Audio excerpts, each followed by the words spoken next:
So this is you can see my printer is not printing black print. So color print is okay but not black print. So how you can fix it? So you can see this maintenance setup option above the triangle. So simply wait a second, add up to 10. Okay, 7, 8, 9, 10. Simply after that you simply need to press color button.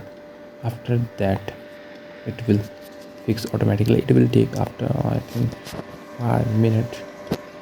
So let me